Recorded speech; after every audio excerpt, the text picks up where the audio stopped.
হযরত Osama ইবনে যায়েদ রাদিয়াল্লাহু তাআলা আনহু থেকে বর্ণিত, তিনি বলেন, আমি জিজ্ঞেস করলাম, ইয়া রাসূলুল্লাহ, আমি আপনাকে শাবান মাসে যেই পরিমাণে রোজা রাখতে দেখি, বাকি অন্য মাসে এত পরিমাণ রোজা আমি আপনাকে রাখতে দেখি না, তার কারণ কি?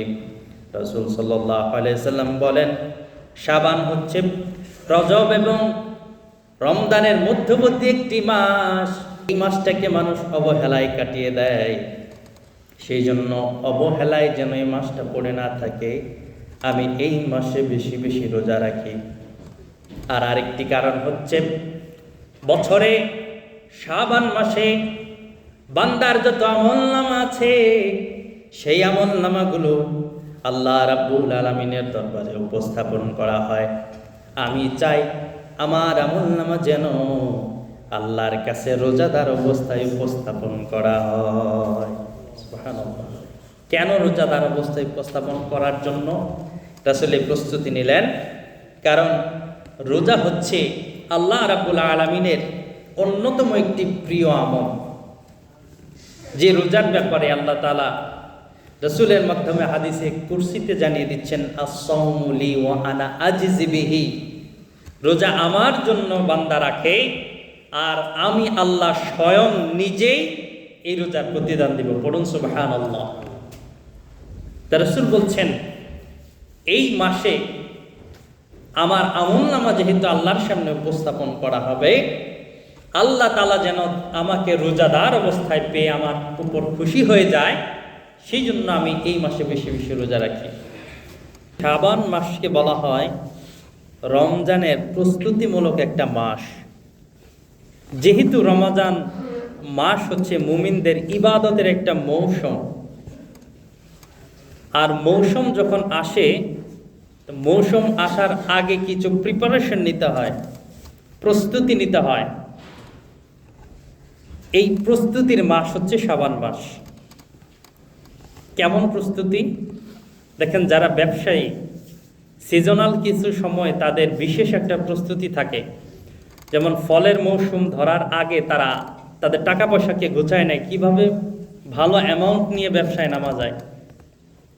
ঈদের মৌসুমের আগে ভালো একটা অ্যামাউন্ট নিয়ে তারা তাদের ব্যবসাকে গোছায়, যেন ভালো কিছু সার্ভিস দিতে পারে। ঠিক একইভাবে প্রত্যেকটা মানুষ তার বিশেষ কিছু সময়ে তার নিজেকে প্রস্তুত করে নেয়, যেন সেই সময়টাকে সুন্দরভাবে উপস্থাপন করতে পারে। আর এই শাবান মাস হচ্ছে মুমিনদের রমজান মাসের প্রস্তুতি নেওয়ার একটি মাস। কারণ দীর্ঘ একটি বছর পর যখন আমরা একাধারে রোজা রাখব, দীর্ঘক্ষণ তারাবি পড়ব, তো এই মানসিক একটা শক্তি অর্জনের জন্য এই মাসটাকে আমাদেরকে কাজে লাগাতে হবে। তো রাসূলুল্লাহ সাল্লাল্লাহু আলাইহি ওয়াসাল্লাম ঠিক একইভাবে এই মাসটাকে গুরুত্ব দিয়েছেন, যেটি আমরা সহিহ বুখারীর 1970 নম্বর হাদিস থেকে পাই। উম্মুল মুমিনিন হযরত আয়েশা সিদ্দিকা রাদিয়াল্লাহু তাআলা আনহা বর্ণনা করেন, রাসূলুল্লাহ সাল্লাল্লাহু আলাইহি সাল্লাম শাবান মাসের চাইতে অন্য কোনো মাসে এত বেশি নফল রোজা রাখতেন না। তিনি পুরা শাবান মাস জুড়ে রোজা রাখতেন। কারণ এই মাসে আল্লাহর হাবিব সাল্লাল্লাহু আলাইহি সাল্লাম কয়েকটি কারণে বেশি বেশি রোজা রাখতেন, বেশি বেশি ইবাদত বন্দেগী করতেন। কি সেই কারণ? মুমিন বান্দার আমলনামাগুলো কয়েকটি ধাপে আল্লাহ রাব্বুল আলামিনের কাছে পেশ করা হয়। একটি হচ্ছে প্রতিদিন সকাল এবং সন্ধ্যা আমরা যেই কাজগুলো করি, ফেরেশতারা এটা আল্লাহ রাব্বুল আলামিনের সামনে পেশ করেন। সকাল থেকে সন্ধ্যা পর্যন্ত যেই কাজগুলো করি, এটা একবার আল্লাহর কাছে পেশ করা হয়। আবার সন্ধ্যা থেকে সকাল পর্যন্ত যে আমলগুলো করি, এটা আবার আল্লাহর সামনে পেশ করা হয়।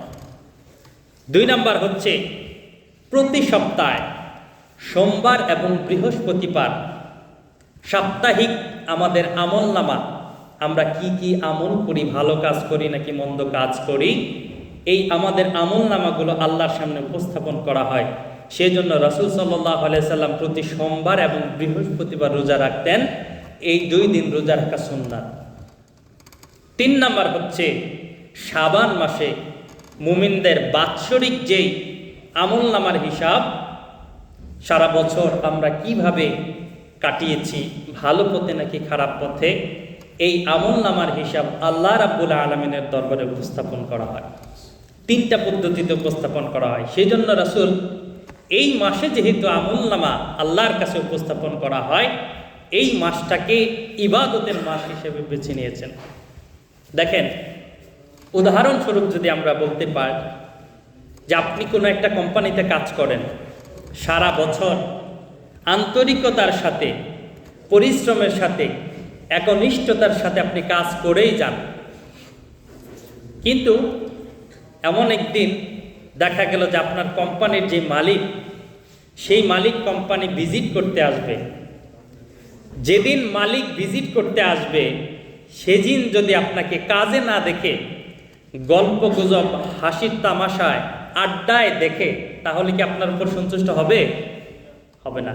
কিন্তু আপনি তো সারা বছরই আন্তরিকতার সাথে মেধা খাটিয়ে, শ্রম খাটিয়ে, হাড় ভাঙা পরিশ্রম করে কাজ করলেন, কিন্তু যেদিনই মালিক কোম্পানিতে ভিজিট করার জন্য আসলো, সেদিন তার চোখে পড়ে গেলেও আপনার অলসতা, আপনার অযোগ্যতা, এমনও হতে পারে আপনার চাকরিও চলে যেতে পারে, আবার এমনও হতে পারে আপনার যে প্রমোশন সেটা আটকে যেতে পারে। আবার কিছু কিছু মানুষ আছে, মানুষকে খুব টেকনিক্যালি হ্যান্ডেল করতে পারে, খুশি করতে পারে। যেমন কিছু মানুষ আছে, সে সময় সন্ধান করে কখন কোন কাজ করলে উপরের কর্মকর্তারা খুশি হয়ে যায়। সেজন্য যখনই ভিজিট আসে, কিছু মানুষ আছে এমন হাড় ভাঙা পরিশ্রম শুরু করে, কাজ ছাড়া অন্য কোনো দিকে তার কোনো মনোযোগ নাই। যখন মালিক এসে দেখবে আমার এই শ্রমিকটা এত পরিমাণ কষ্ট করছে, আসলেই তার একটা উত্তম ব্যবস্থা করা দরকার, এমনও হতে পারে এই শ্রমিকের পারিশ্রমিক বাড়িয়ে দেওয়া যেতে পারে, তার প্রমোশন হতে পারে, তাকে ভালো কোনো উন্নত ব্যবস্থা করে দেওয়া যেতে পারে। এটা যদি দুনিয়ার ক্ষেত্রে হয়, আল্লাহ রাব্বুল আলামিনের কাছে আমাদের আমলনামাগুলো পেশ করা হবে। সেই ক্ষেত্রে কি আমরা অবহেলায়, অযত্নে এই মাসটাকে কাটিয়ে দেব? কোনোভাবেই একজন বুদ্ধিমান এই কাজটা করতে পারে না। সম্মানিত হাজিরিন, আল্লাহ রাসূল সাল্লাল্লাহু আলাইহি সাল্লাম এই শাবান মাসকে বেছে নিয়েছেন বেশি বেশি ইবাদত করার জন্য। তিনি বেশি বেশি নফল নামাজ আদায় করেছেন, বেশি বেশি রোজা রেখেছেন, দান সাদাকা করেছেন। কারণ আল্লাহ রাব্বুল আলামিন যেহেতু এই মাসটাকে পর্যবেক্ষণ করবে, আর মানুষ যেহেতু শাবান মাসে গাফেল থাকে, শাবান মাসকে অলস হিসেবে ফেলে রাখে, সেই জন্য রাসূল সাল্লাল্লাহু আলাইহি সাল্লাম এই মাসটাকে গুরুত্ব দিয়েছেন যেন মানুষ অলসতায় না পড়ে যায়। রজব মাস হচ্ছে আল্লাহর সম্মানিত একটি মাস। রজব মাসে আল্লাহ রাব্বুল আলামিন যুদ্ধ বিগ্রহকে হারাম করেছেন। রজবের পর হচ্ছে শাবান, শাবানের পর হচ্ছে রমাদান। রমাদান মাসে মানুষ ইবাদতের একটা হিরিক লেগে যায়। নামাজের সময় নামাজ পড়ে, রোজার সময় রোজা রাখে, ইফতারের সময় ইফতারি করে, তারাবির সময় তারাবি পড়ে, সর্বক্ষণিক একটা ইবাদতের মধ্য দিয়ে থাকে। কিন্তু মাঝখানে পড়ে গেল এই শাবান। এই শাবান মাসকে মানুষ অলসতায় রাখে। সেজন্য এই মাসের গুরুত্ব বোঝানোর জন্য রাসূল সাল্লাল্লাহু আলাইহি সাল্লাম এই মাসের বিষয়ে তাগিদ দিয়েছেন। শুধু তাই নয়, এই মাসের মধ্যবর্তী যেই সময় নিসফে শাবান যাকে বলা হয়, শবে বরাত আমরা যেটাকে চিনি, শবে বরাত বিষয়ে চমৎকার একটি হাদিস এসেছে। আল্লাহর হাবিব সাল্লাল্লাহু আলাইহি সাল্লাম বলেন, এই শবে বরাতের রাতে আল্লাহ রাব্বুল আলামিন তার যত বান্দা রয়েছে সমস্ত ইমানদার বান্দাগুলোকে আল্লাহ রাব্বুল আলামিন এই রাতে ক্ষমা করে দেন। সুবহানাল্লাহ। শুধুমাত্র 2 শ্রেণীর মানুষকে আল্লাহ রাব্বুল আলামিন এই লাইলাতুন নিসফি মিন শাবান বা শবে বরাতের রাতে ক্ষমা করেন না। তার 1 নাম্বার হচ্ছে মুশরিক, যে ব্যক্তি আল্লাহর সাথে শিরিক করে তাকে আল্লাহ তাআলা ক্ষমা করেন না। 2 নাম্বার হচ্ছে মুশাহিন, যেই ব্যক্তি হিংসা করে, অপর মানুষের ভালো দেখে যে ব্যক্তি হিংসা করে তার ক্ষতি কামনা করে, এমন দুই শ্রেণীর মানুষকে আল্লাহ রাব্বুল আলামিন ক্ষমা করেন না। তাহলে এই মাসটাকে আমরা গুরুত্ব সহকারে কাটাতে হবে। আর রাসূল বেশি বেশি নফল রোজা রাখতেন এই কারণে। রোজা এমন একটা দামি ইবাদত, যেই ইবাদতটা যে রাখবে তার জন্য এই রোজা আল্লাহ রাব্বুল আলামিনের কাছে সুপারিশ করবে, আর আল্লাহ রাব্বুল আলামিন তখন এই সুপারিশটাকে কবুল করবেন। দুইটা ইবাদত রয়েছে। আল্লাহর হাবিব সাল্লাল্লাহু আলাইহি সাল্লাম বলেন, দুই শ্রেণীর ইবাদত রয়েছে, যে ইবাদতগুলো ইবাদতকারীর জন্য কাল কিয়ামতের ময়দানে আল্লাহর কাছে সুপারিশ করবে। এক নাম্বার হচ্ছে কোরআন, দুই নাম্বার হচ্ছে রোজা। যে ব্যক্তি আল্লাহর জন্য কোরআন পাঠ করবে, কোরআন শিখবে, কোরআনের পথে চলবে, কোরআন দিয়ে জীবনকে পরিচালিত করবে, আল্লাহ রাব্বুল আলামিনের কাছে কাল কিয়ামতের কঠিন ময়দানে যখন সূর্য মাথার সামনে এসে তাপ দেবে, মানুষের মগজগুলো গলে টকবক করতে থাকবে, এই রক্তপুঞ্জের মধ্যে যখন মানুষ হাবুডুবু খাবে, এই রক্তপুঞ্জের মধ্যে যখন মানুষ সাঁতার কাটতে থাকবে, তখন আল্লাহ রাব্বুল আলামিনের কাছে যেই রোজাদার ব্যক্তি রোজা রেখেছে, এই রোজা আল্লাহর কাছে সুপারিশ করবে, ওগো আল্লাহ, তোমার এক বান্দা সকাল থেকে সন্ধ্যা পর্যন্ত উপবাস ছিল তোমাকে সন্তুষ্ট করার জন্য, আমি আজকে তোমার কাছে ফরিয়াদ করছি, এই বান্দাকে তুমি নাজাত দিয়ে দাও।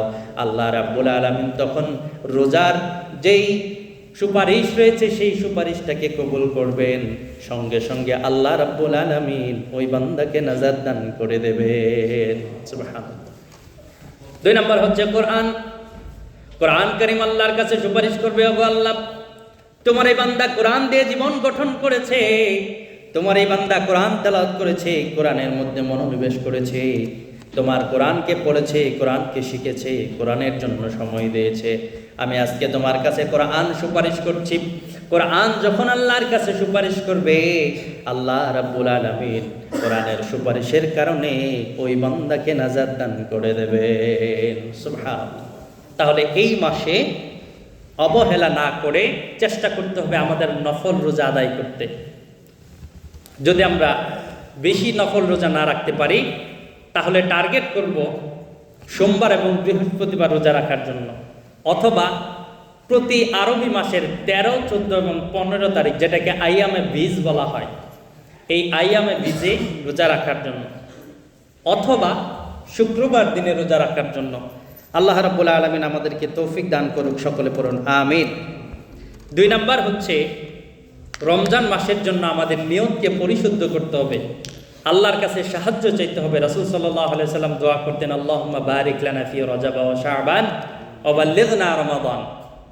হে আল্লাহ, রজব শাবান মাসের বরকত আমাকে দাও এবং রমজান পর্যন্ত আমার হায়াতকে বৃদ্ধি করে দাও। আল্লাহর কাছে সাহায্য চাইতে হবে যে এমন একটা বরকতপূর্ণ মাস, এই মাস পর্যন্ত যেন আমাদেরকে হায়াত লম্বা করে মাসের বরকত দান করেন, সকলে পড়ুন আমিন। নিয়ত ঠিক রাখতে হবে, বেশি বেশি আল্লাহর কাছে দোয়া চাইতে হবে। 3 নাম্বার হচ্ছে শাবান মাসটাকে ইবাদতের মাধ্যমে কাটাতে হবে, এই জন্য যে এই শাবান মাসে আমার বিগত বছরের যে আমল নামা, এটা আল্লাহ রাব্বুল আলামিনের কাছে পেশ করা হয়। 4 নাম্বার হচ্ছে বেশি বেশি কোরআন তেলাওয়াত করতে হবে এবং রমজানের প্রস্তুতির জন্য নিজেকে উৎসর্গ করতে হবে। আচ্ছা, আল্লাহ রাব্বুল আলামিন আমাদেরকে রমজানের জন্য নিজেদেরকে প্রস্তুতি নিয়ে